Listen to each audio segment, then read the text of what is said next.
Okay, so this is our last lecture on the skull, and we're going to be looking at what goes in and out of these foramina after Sean so carefully gone through everything. Thank you, Sean. So, let's have a closer look here at the skull. So this is the inside of the skull, and just to recap again, this was your anterior cranial fossa. This is your middle cranial fossa, climbing up here, and this is your posterior cranial fossa, coming down like that. So let's look at your anterior cranial fossa, and we talked about the penthouse suite, so we're talking about things which are concerned with smelling. So you come out the penthouse suite in the morning and you have a sniff of the morning air. So what holes and structures do we have here? Well, we've got this hole up here. This is the foramen cecum, and cecum means a blind ending sac, foramen cecum, and through that is where we have emissary veins going through. Now, emissary is something which you send out as a messenger. So this is where you send out. So when this whole cranial vault becomes too high in pressure on the venous side, you can let off a little bit of steam, so you can send off some blood down these veins, which is your emissary veins, just to reduce the pressure. Otherwise, you're effectively carrying a homemade bomb in your very own head. Just imagine that. The next thing we have is we have these two areas here, and as Sean pointed out, your olfactory bulbs sit here. This is a sieve. Sieve, the Latin word for sieve, is cribriform, so this is your cribriform plate, and through it are tiny little holes, and there are projections from these two bulbs that sit alongside here, which then percolate through these tiny holes into the top part of the nose. The top part of the nose belongs to the brain, so it's all to do with smell. And that pretty much covers everything for the anterior cranial fossa. Let's move on to the middle cranial fossa. So coming to the middle cranial fossa, I'll just hold it there if we can see, okay. The middle cranial fossa, we talked about the crescent shape. So we started here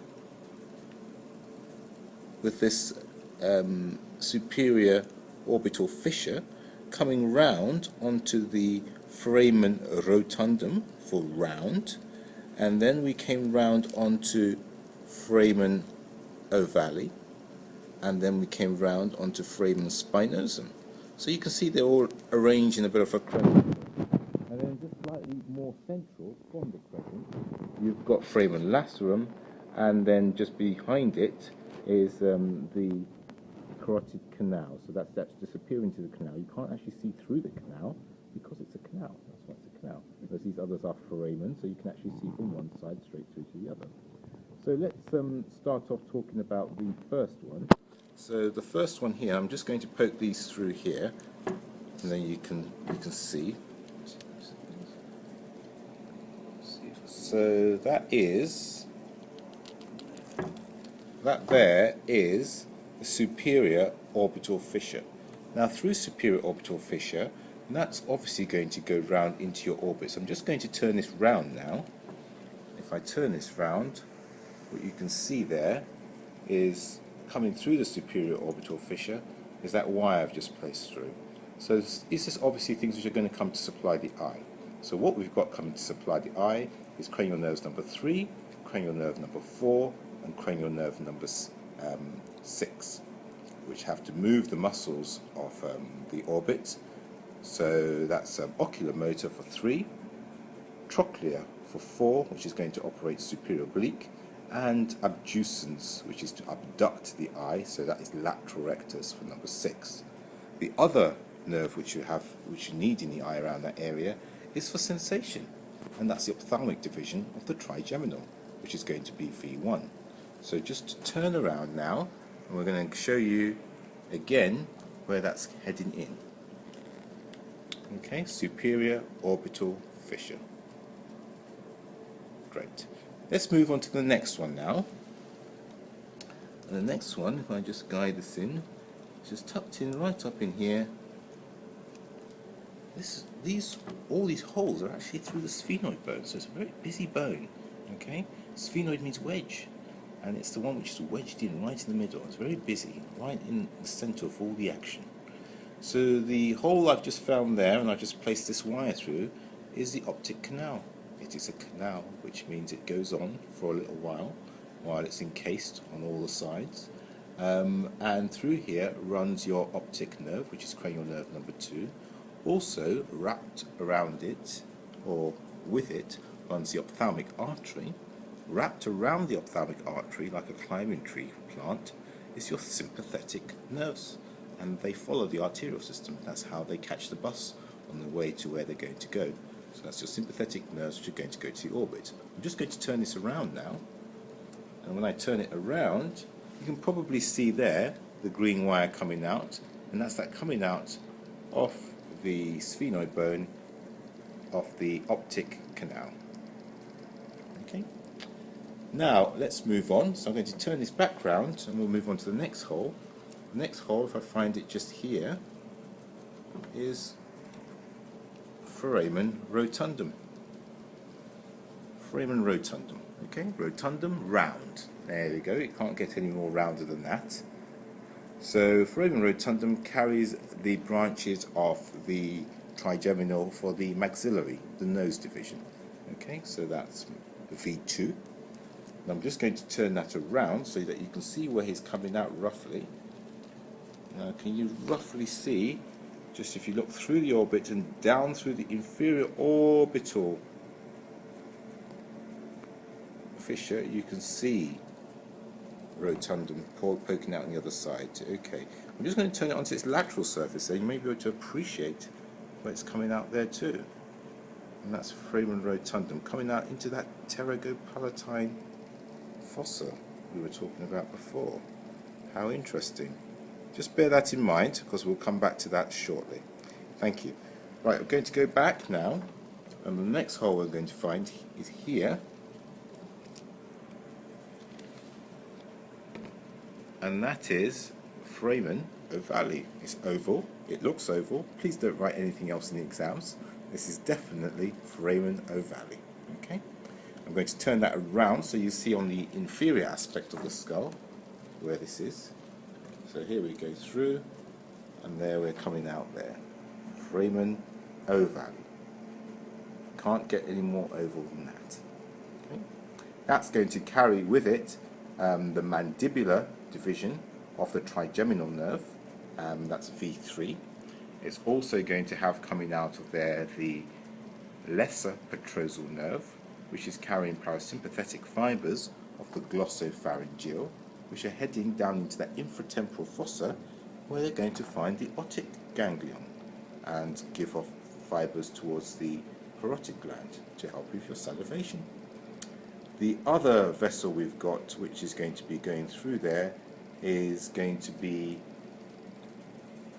the accessory meningeal artery. So the accessory meningeal artery is the other vessel that's going to be climbing through there. Right, let's move on.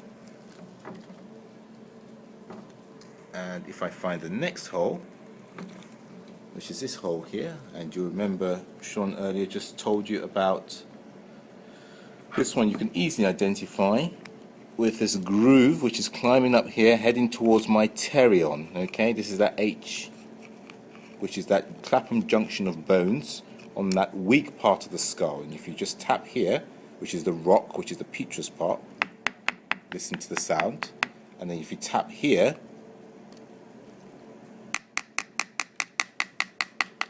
this is the squamous part, so it's quite thin here. So that's that pterion, and it leads down onto that hole there, which is beside a little spine on this side, but a more prominent spine on the inferior aspect, which is the foramen spinosum. Foramen spinosum. So through there comes that artery which presses into the bone to create that groove, which is the middle meningeal artery. So that's the middle meningeal artery that goes through there, and with it comes out the meningeal nerve, which is coming from the accessory meningeal nerve, which is coming from V3. So V3 would have gone out of foramen ovale and then done a U-bend So that's a foramen ovale there. It would have done a U-bend. Just hold him nice and still. If I can get him nice and still. There we go. And I find my spine. There's my spine. So that's foramen spinosum right next to him. So this is going to do a U-bend now and head back in there. And if I turn that over, so that's us there. Are you happy with that? Mm-hmm. So if I turn that over, that's going to be what happens with the meningeal supply from V3 as it comes up through, back through spinosum. So they've left through ovale, come back up through spinosum. Okay, so two things from spinosum: middle meningeal artery, just going to climb up, make that groove, and then that accessory meningeal nerve, which is coming back through that hole. Lovely. Let's pull this out. Let's go on to talk about the next hole. So the next hole is this one here. Now this is the one the examiners just love catching the students out with. This is this one here, and that is foramen lacerum. Lacerum, as Sean mentioned, it's got lacerated edges. You'd be an absolute fool if you were a structure to be trying to dice with death, making your passageway across there. So nothing actually goes through lacerum. So that's the answer to all exam questions involving lacerum. Nothing goes through lacerum. The thing with lacerum, which is what causes some of the issue in some of the books, is lacerum is at an angle, which means that structures will pass over it, but as they pass over it, they appear as though they're going into it, but nothing actually goes through it. Okay, so lacerum is there. If I follow behind from lacerum, if I can just tilt this ever so slightly, you might be able to see behind from lacerum. Can you see the opening there? That's my carotid canal. And it's a canal because it's not a foramen. I can't see straight through it. I have to go into this bit of a cave first, and then I keep going. And if you can see on the intracranial surface, I'm going to turn over now. So here we're turning. There it is, coming out. And that there will be my carotid canal. Carotid canal. And through the carotid canal is coming the internal carotid artery, which is the blood supply of the brain. Blood supply of the brain, internal carotid artery. Wrapped around it are sympathetic nerves. Sympathetic nerves are wrapped around internal carotid artery. Okay.